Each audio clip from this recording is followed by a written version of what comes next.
Assalamualaikum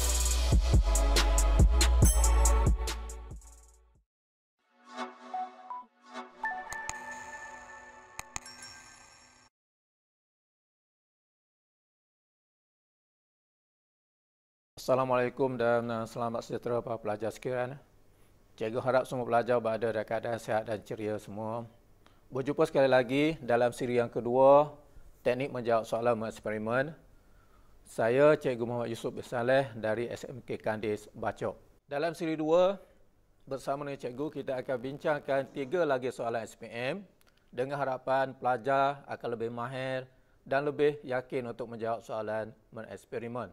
Dalam perbincangan ini, Cikgu akan menekankan kepada 2 kaedah yang telah dibincang dalam siri yang pertama, iaitu yang pertama, mengenal pasti pemboleh ubah dimanipulasi dan pemboleh ubah bergerak balas daripada situasi, dan yang kedua, membina jadual pemboleh ubah.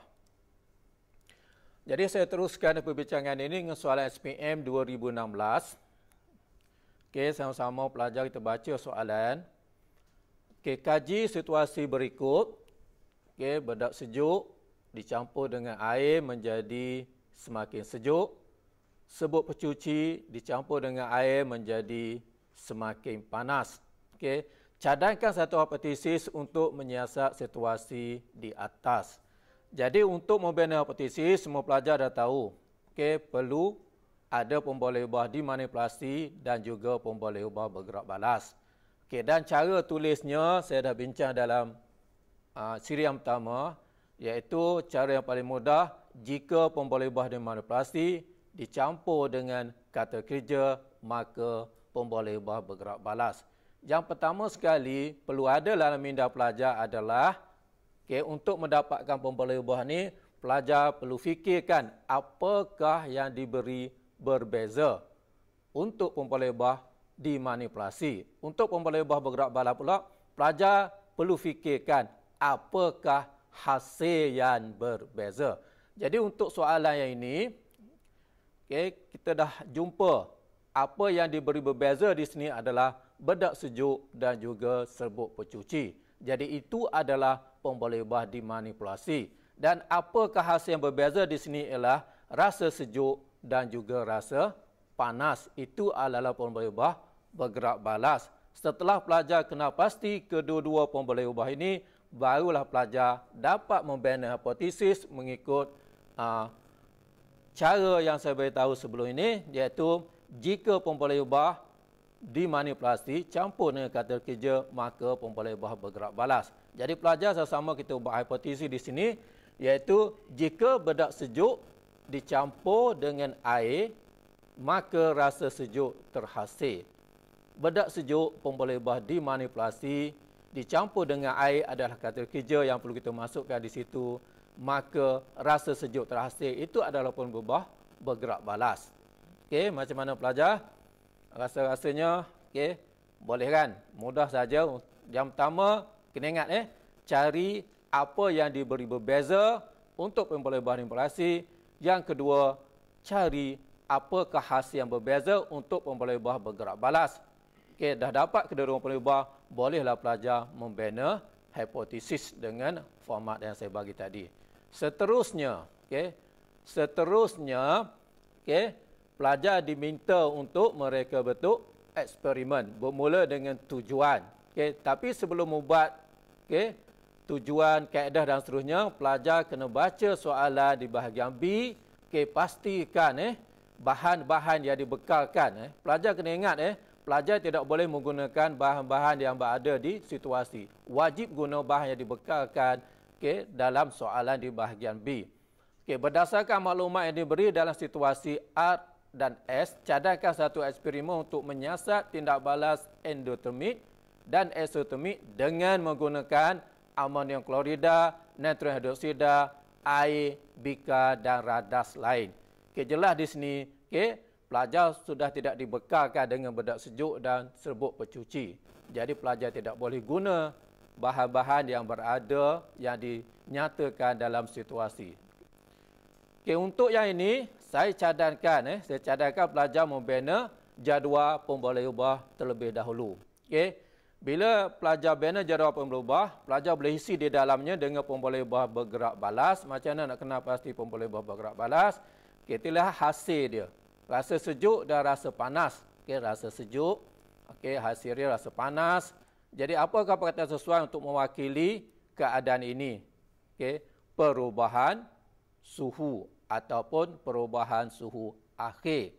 Seterusnya, kenal pasti pula pemboleh ubah yang dimanipulasi. Okey, gunakan bahan yang dibekalkan. Jangan guna bahan yang berada dalam situasi. Di sini dibekalkan amonium klorida dan juga natrium hidroksida.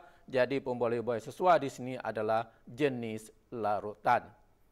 Okey, dan seterusnya kena pasti pemboleh ubah dimalarkan. Yang ini pelajar carilah apa bahan ataupun situasi ataupun keadaan yang perlu dimalarkan bermula dengan eksperimen hinggalah di akhir eksperimen. Setelah pelajar mendapat jadual pemboleh ubah ni, maka senanglah pelajar untuk membina tujuan untuk menjawab soalan yang seterusnya. Cuba pelajar perhatikan yang cikgu buat di sini, semuanya cikgu merujuk kepada jadual pemboleh ubah. Yang pertama, tujuan. Okey, tujuan eksperimen. Okey, pelajar masih ingat untuk menulis tujuan eksperimen ni ada dua cara yang saya dah bincang dulu, iaitu yang pertama kita boleh tulis untuk mengkaji hubungan di antara pemboleh ubah dimanipulasi dengan pemboleh ubah bergerak balas, ataupun cara yang kedua untuk mengkaji kesan. Okey, bila mengkaji kesan ni pelajar kena senaraikan. Okey, iaitu amonium klorida dan natrium hidroksida dan terhadap pemboleh ubah suhu akhir. Jadi jawapan di sini, okay, pelajar boleh pilih mana satu. Yang pertama, pelajar boleh pilih untuk mengkaji hubungan di antara jenis larutan yang kita ambil daripada jadual pemboleh ubah dengan perubahan suhu akhir. Ataupun pelajar boleh tulis untuk mengkaji kesan amonium klorida dan natrium hidroksida. Kena senaraikan kalau kesan terhadap perubahan suhu akhir. Semua maklumat pemboleh ubah ni kita ambil daripada jadual pemboleh ubah. Okay. Dan seterusnya, okay, mengenal pasti pemboleh ubah.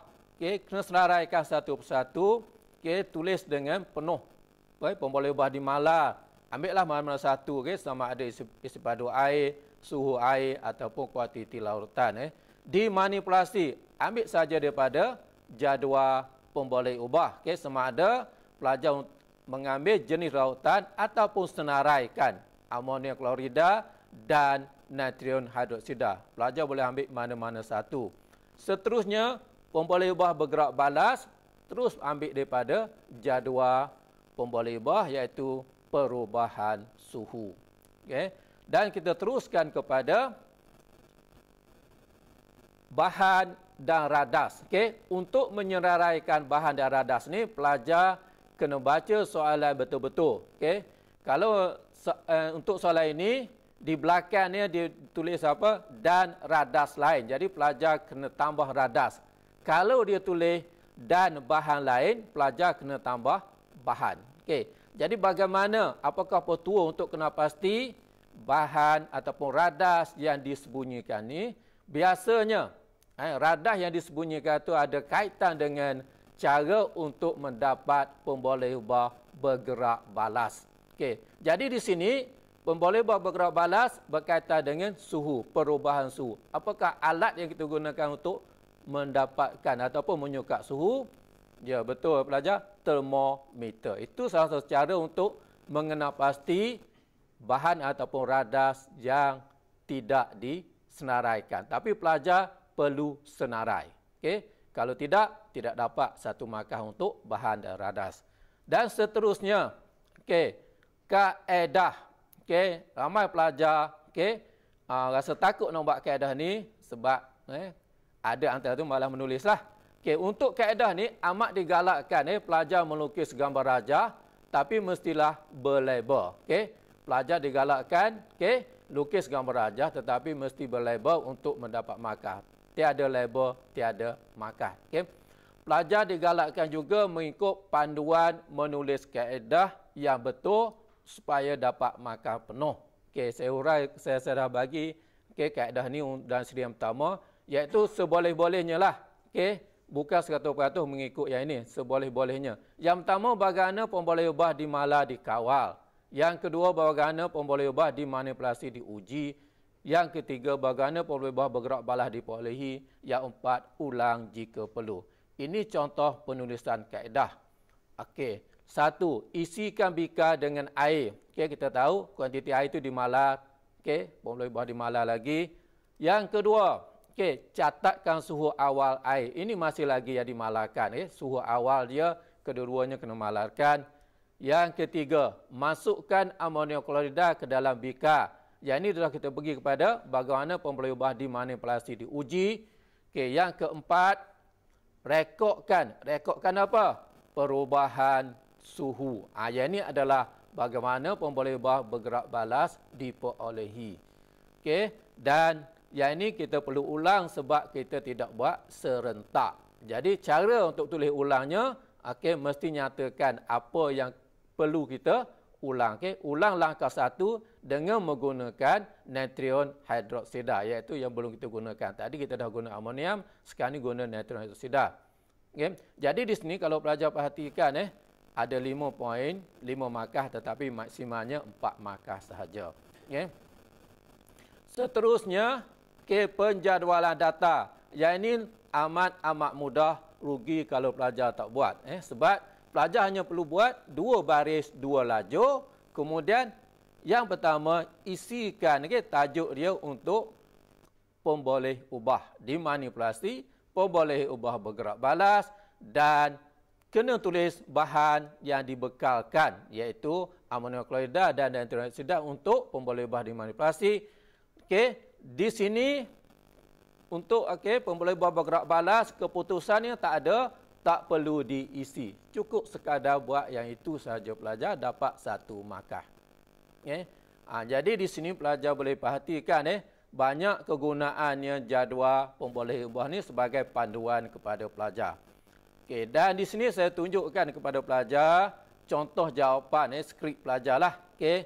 Yang sini kalau hipotesis dia 1 markah. Saya ulang balik yang tadi, cuma tulis dalam bentuk skrip jawapan dia. Yang kedua, tujuan 1 markah, pemboleh ubah. Okey, di sini ada 3 markah tetapi maksimum dia 2 markah sahaja. Kemudian bahan dan radas dengan adanya termometer dapat 1 markah. Seterusnya, kaedah yang tadi, yang sama yang tadi juga, cuma saya tulis balik dalam bentuk ini. Okey, kalau di sini 5.5 markah tetapi maksimal dia 4 markah. Dan untuk jadual data, pastikan ada tajuk betul, dan bahan dia diberi ditulis, maka dapatlah 1 markah di sini. Maka dapatlah markah penuh, jumlah markah dia 10 markah. Bolehkah para pelajar? Saya harap para pelajar boleh ikuti ini dengan dengan selesa, ulang-ulang, untuk memudahkan pelajar menjawab soalan dengan lebih mahir. Seterusnya saya pergi kepada SPM 2017, 2017. Kita baca soalan di sini. Ujian pelanggaran kereta ada satu bentuk ujian kerosakan yang dilaksanakan ke atas kereta untuk memastikan piawaian mereka bentuk yang selamat dalam sistem dan komponen yang berkaitan. Ujian impak hadapan telah dijalankan kepada jenis kereta yang sama dengan muatan yang berbeza. Keputusan ujian tersebut menunjukkan kereta dengan muatan 100 gram mengakibatkan kurang kerosakan berbanding kereta dengan muatan 400 kg pada kelajuan 56 km. Seperti biasa, untuk membina hipotesis, kena pasti pemboleh ubah dimanipulasi dan bergerak balas daripada situasi. Fikirkan apa yang diberi berbeza. Di sini kena pasti yang berbeza di sini adalah muatan 100 kg dan muatan 400 kg. Dan apakah hasilnya? Kerosakan. Jadi bila pelajar kena pasti kedua-dua pemboleh ubah ni, bolehlah pelajar membina hipotesis. Jika kereta muatan 100 kg dilanggar, maka kerosakan kecil. Ingat tu. Cara nak tulis hipotesis, jika pemboleh ubah dimanipulasi campur dengan kata kerja, maka pemboleh ubah bergerak balas. Jika kereta muatan 400 kg dilanggar, maka kerosakan besar. Mudah saja untuk membina hipotesis. Dan seterusnya, bahagian B pula. Bahagian B, menggunakan troli, plastisin, landasan blok kayu dan radas lain, huraikan satu eksperimen untuk menguji hipotesis pada 10A. Huraian anda mengandungi kriteria bentuk biasalah, tujuan dan seterusnya. Cuma di sini, pelajar nak buat di makmal. Takkan nak buat kereta kan, nak langgar makmal. Jadi di sini, pelajar kena fikirkanlah untuk mengganti kereta tu apa. Kemudian, pelajar kena fikirkan, macam mana untuk mendapatkan pemboleh buah bergerak balas. Takkan dari sini kita nak ambil kerosakan kereta, kerosakan troli, tak logik lah. Jadi pelajar yang pernah buat eksperimen ini di sekolah dia, dia boleh fikirlah, iaitu berkaitan dengan momentum. Jadi di sini untuk melihat kesan impak pelanggaran di sini, kita lihat pada kedalaman lekukan pada plastisin. Makna di sini troli tadi kereta kita gantikan troli, langgar plastisin, lihat kedalaman lekukan pada plastisin, itu menggambarkan kesan momentum dia. Jadi pemboleh buah bergerak balas di sini bukannya kerosakan tetapi kedalaman lekukan plastisin. Dan seterusnya kena pasti pemboleh buah dimanipulasi. Di sini kita gunakan troli, jisim troli, kita gunakan satu troli untuk kereta yang ringan, dua troli untuk kereta yang lebih berat. Sebab jelas di sini uji kaji ini ialah membezakan jisim. Dan seterusnya pemboleh buah dimalarkan. Apa sahaja yang perlu dimalarkan, faktor-faktor atau situasi dalam semasa kita buat eksperimen. Seterusnya setelah pelajar dapat jadual pemboleh buah ni, samalah seperti tadi. Yang pertama kita tulis tujuan. Pelajar dah ingat dah cara nak tulis tujuan. Untuk mengkaji hubungan antara jisim troli dengan kedalaman lekukan plastisin. Ataupun untuk mengkaji kesan satu troli dan dua troli terhadap kedalaman lekukan plastisin. Daripada jadual pemboleh buah, mudah saja pelajar boleh buat tujuan. Tapi kena ingatlah format cara nak tulisnya, sama ada cara yang pertama ataupun cara yang kedua. Setelah itu mengenal pasti pemboleh ubah. Yang ini senaraikan balik apa yang sudah ada dalam jadual. Senaraikan balik saja. Mana-mana pemboleh ubah. Kalau pelajar dah ni pemboleh ubah di malah, kita ambil laju troli, tak ada masalah nak ambil mana-mana satu. Pemboleh ubah di manipulasi sama ada nak ambil parameter jisim troli ataupun boleh senaraikan satu troli dan dua troli. Begitu juga pemboleh buah bergerak balas, pelajar boleh ambil terus daripada kedalaman lekukan plastisin ini daripada pemerhatian. Yang ini boleh ambil, boleh lihat semasa eksperimen ataupun boleh juga ambil daripada inference momentum. Bahan dan radas, supaya yang tadi, kita dah bincang tadi, apa yang disembunyikan di sini, kalau lihat di sini, radas lain. Bukan bahan radas lain. Jadi saya sebut tadi, dia berkait rapat dengan bagaimana untuk mendapat pemboleh buah bergerak balas. Kedalaman lekukan. Nak ukur dalam tu guna apa? Jadi jelas ni ya pelajar, kita gunakan pembaris meter. Itu yang tidak diberi. Pelajar perlu tambah, kalau tidak tambah, pelajar tidak dapat markah yang ini. Seterusnya, kaedah. Seperti biasa, kaedah, masih lagi kita gunakan cara tulis kaedah, 4 cara itu. Yang pertama, bagaimana saya teruskan di sini, pelajar boleh lihat di situ. Letakkan sebuah troli pada bahagian hujung atas landasan condong. Yang ini, dia dimalar lagi. Letakkan plastisin pada bahagian hujung bawah landasan. Dimalarkan lagi. Tolak troli itu menurunkan landasan. Jadi letakkan plastisin. Tolak troli itu menurunkan landasan. Biarkan troli melanggar plastisin. Dimanipulasi. Perhati dan catat kedalaman lekukan pada plastisin. Dan ulang langkah 1 dengan menggunakan 2 troli. Jadi di sini kalau pelajar lihat di sini ada 6 sepatutnya 6 markah tapi maksima dia hanya 4. Kalau pelajar lukis, lagi mudah dapat markah. Jadi digalakkan pelajar lukis dan berlabel. Okey, dan seterusnya, penjadualan data masih lagi yang sama, cukup mudah. Cuma isi balik dalam jadual, okey, apa yang sudah ada dalam jadual pemboleh ubah. Okey, jadi jisim troli di sini dah ada 1 troli, 2 troli masuk saja, dan di sini biarkan kosong sebab tidak diberi keputusan. Okey, jadi pelajar dapat di sini markah penuh 1 markah untuk penjadualan data, dan pelajar boleh perhatikan contoh jawapan dia. Okey, contoh jawapan di sini, hipotesis dapat 1 markah, okey, tujuan dapat 1 markah, pemboleh ubah, okey, tulis balik saja yang tadi. Okey, pastikan di sini tulisan pelajar sini adalah lengkap Jangan tak lengkap, kalau tidak ditolak tulis CW, RW tolak Dan di sini pelajar lihat di sini ada 3 markah tetapi maksima dia 2 markah sahaja.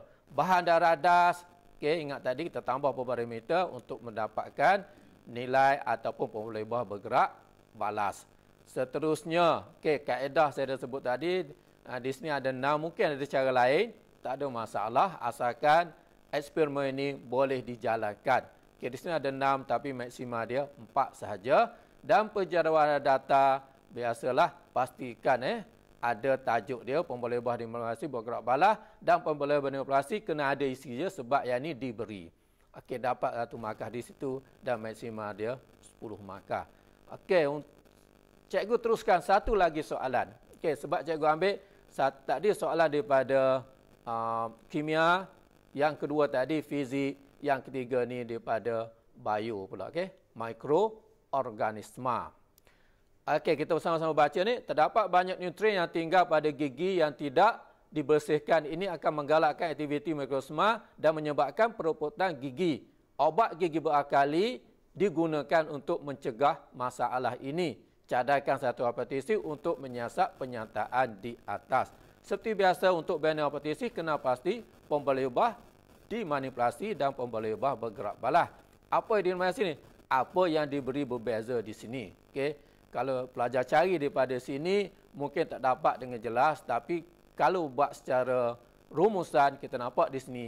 Okey, kalau guna ubat gigi, gigi tidak rosak. Kalau tak guna ubat gigi, gigi rosak. Jadi dimanipulasi indah guna ubat gigi beralkali. Okey, yang satu lagi tidak guna ubat gigi. Apakah hasil di sini? Rosak dengan tidak rosak, iaitu peropotan gigi. Setelah pelajar kena pasti pemboleh ubah di sini, iaitu pemboleh ubah dimanipulasi adalah kehadiran ubat gigi beralkali, pemboleh ubah bergerak balas, kadar peropotan gigi, cepat repuk ataupun lambat repuk. Daripada sini, bolehlah pelajar membina hipotesis. Jika ubat gigi beralkali digunakan, maka gigi tidak repuk. Okey, ataupun jika ubat gigi beralkali tidak digunakan, maka gigi cepat repuk. Itu pemboleh ubah. Okey, itu adalah hipotesis. Dan seterusnya, okey, seterusnya pelajar diminta membuat reka betul eksperimen dengan menggunakan bahan-bahan yang dibekalkan. Bermakna di sini tak bolehlah guna gigi lagi, guna ubat gigi lagi. Kena guna bahan yang dibekalkan, iaitu isolin, lautan natrium hidroksida, bubur nutrien, 2 tabung uji dan bahan lain. Perhatikan pelajar ni bukan radas tapi dia nak bahan. Okey, kena hati-hati. Okey, seperti biasa kita bina dulu jadual pemboleh ubah. Jadi kita tahu tadi pemboleh ubah bergerak balas di sini adalah pertumbuhan bakteria ataupun kekeruhan bubur nutrien. Jangan tulis gigi rosak di sini. Pelajar tak guna gigi dari sini, kita gunakan bakteria. Okey, melihat pertumbuhan dia. Okey, apakah pemboleh ubah dimanipulasi di sini? Okey, pemboleh ubah dimanipulasi ini ada jenis lautan, iaitu isolin dan lautan natrium hidroksida. Okey, isolin tadi menggantikan bahan tanpa alkali, lautan hidroksida ni menggantikan ubat gigi. Jadi tengok kesan dia kepada pertumbuhan bakteria. Kemudian dimalarkan di sini adalah faktor-faktor lain. Okey, kita malarkanlah dari segi tempoh masa, jenis bakteria, suhu, yang itu perlu dimalarkan. Seterusnya setelah dapat jadual pemboleh ubah ni teruslah tulis tujuan eksperimen.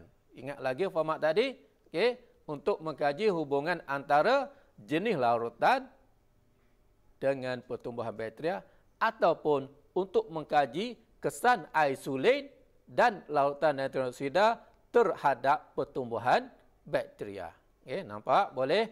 Okey, dengan adanya jadual pemboleh ubah ni mudah bagi pelajar untuk menulis tujuan. Dan seterusnya, pemboleh ubah. Yang ini tulis semula apa yang ada di dalam jadual pemboleh ubah. Itu sahaja. Kena tulis, jangan tak tulis sebab jadual pemboleh ubah ni hanya untuk membantu pelajar sahaja. Pemirsa tak periksa yang ni. Okey, pemirsa-pemirsa yang bawah ni. Okey. Dan seterusnya, saya tak bacalah sini. Tulis balik apa yang ada di sini. Kaedah. Okey. Bahan dan radas. Bahan dan radas. Cuba perhatikan sini, soalan di sini diminta bahan lain. Ingat bahan lain. Jadi di sini jangan tambah radah, tambah bahan. Iaitu di sini jelas yang tidak diberi ialah culture bakteria. Okey, culture bakteria. Kena tambah di situ. Kalau tidak, tak dapat makan untuk bahan dan radas. Kena hati-hati di sini. Dan seterusnya kaedah. Kaedah masih kita guna cara yang sama. Okey, yang mula sekali kita huraikan tentang pemboleh ubah dimalarkan. Masukkan bubur nutrien dan kalsium bakteria ke dalam tabung uji yang berlabel A dan B. Kedua-dua tu bubur nutrien dan juga kalsium bakteria tu kita malarkan dari segi kuantiti dia. Okey, kemudian masukkan isolin ke dalam tabung uji A dan larutan nitrogen oksida ke dalam tabung uji B. Yang ini dah pergi kepada yang kedua, iaitu dimanipulasi. Kemudian tutup kedua-dua tabung uji dan simpan selama 3 hari. Kita perlukan masa memanglah. Okey. Dan yang keempat, rekodkan keadaan kekurangan bubur nutrien dalam kedua-dua tabung uji. Okey, yang ini ialah nombor 3. Bagaimana pemboleh ubah bergerak balas diperolehi. Kemudian, ulang jika perlu, tak perlu buat di sini sebab kita buat kedua-duanya serentak.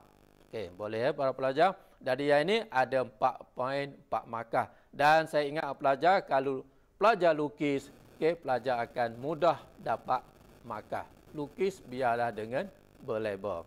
Okay. Dan akhir sekali di sini adalah penjadualan data. Ini sekadar tulis balik apa yang sudah ada di dalam jadual pemboleh ubah. Isi sahaja. Okay, benda ini dah ada di sini. Okay, salin semula dapat 1 markah di sini. Okay. Dan seterusnya, okay, saya tunjuklah cara tunjuk di sini. Contoh jawapan dia. Okay. Di sini hipotesis dapat 1 markah, tujuan dia dapat 1 markah. Pemboleh ubah di sini ada 3, tapi maksima dia 2. Okey. Jadi selamat walaupun 2 markah, okey, digalakkan pelajar buat ketiga-tiganya sebab kalau pelajar tulis ketiga pemboleh ubah, kalau 3 betul dapat 2 markah. Kalau 2 betul masih dapat 2 markah maksimum. Okey. Jadi buatlah ketiga pemboleh ubah itu. Dan seterusnya bahan dan radas. Okey, kena cukup. Di sini kita tambah kultur bakteria. Okey, culture bakteria. Dan okey, 1 markah. Dan seterusnya kaedah pun sama. Okey. Di sini ada 4, maksima 4 markah. Dan penjadualan data 1 markah. Okey. Dan dapatlah markah penuh 10 markah. Okey, macam mana para pelajar? Dah 3 contoh. Siri yang pertama, saya dah bagi 1 contoh. Jadi 4 contoh. Kalau pelajar betul-betul ikuti ini, saya rasa tak ada masalah untuk pelajar mendapat markah penuh. Okey, satu lagi sebelum saya akhir siri ini. Okey, untuk menulis kaedah lah. Okey, ini satu. Okey, kalau pelajar tidak boleh tulis lah. Tak boleh nak buat apa-apa ni. Kaedah ni gelap. Okey, nak tulis apa di sini? Pelajar tulislah 1 ayat. Okey, mudah saja, iaitu catatkan pemboleh ubah bergerak balas. Contoh sini, catatkan kekurangan bubur nutrien. Yang ini ada dalam jadual pemboleh ubah. Okey. Jadi kalau tak boleh buat sangat, dapat juga 1 markah untuk kaedah, iaitu catatkan kekurangan bubur nutrien. Iaitu pun dapat 1 markah daripada tak dapat langsung untuk markah kaedah. Baiklah para pelajar, jadi 4 contoh dah saya bagi, saya harap pelajar dapat menghayati dan cuba kemahirannya dengan okey.